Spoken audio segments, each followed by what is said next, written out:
মামাকে খুনের ঘটনায় ভাগ্নেকে ফাঁসির আদেশ আদালতে। 2023 সালে জুলাই মাসে ধূপগুড়ি আংরা ভাষায় ঘটে যাওয়া ওই ঘটনার মামলার নিষ্পত্তি হলো সোমবার।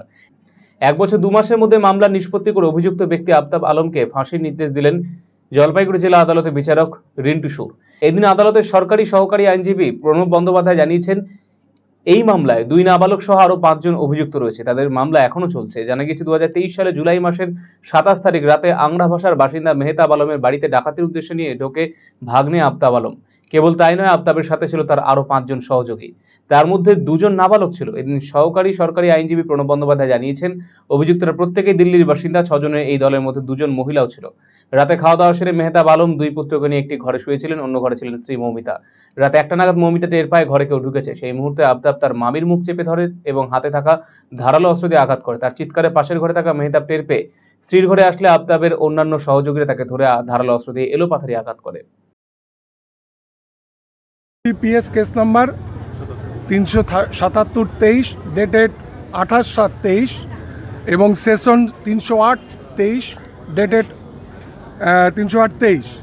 এই কেসটি হচ্ছে complainant Moumita Das, injured person.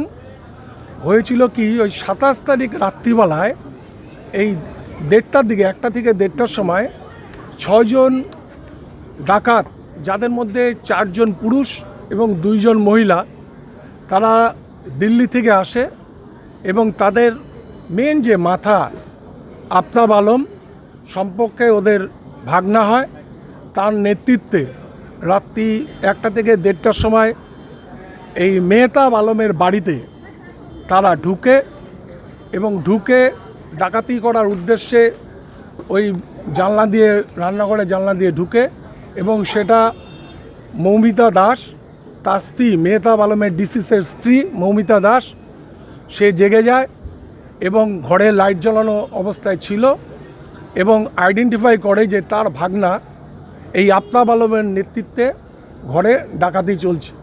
Moumita চিৎকার করছিল, পাশের ঘরে শুয়েছিল।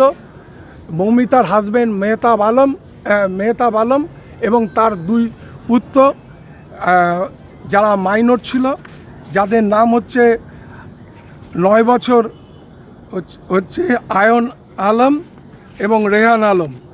এরা 2 ভাই বাবার সাথে শুয়েছিল। যেহেতু মৌমিতা একটু অসুস্থ ছিল, ওই ঘরেও লাইট জ্বালানো ছিল। টোটাল 17 জন সাক্ষী দিয়েছে এবং কেসটা প্রমাণ হয়েছে।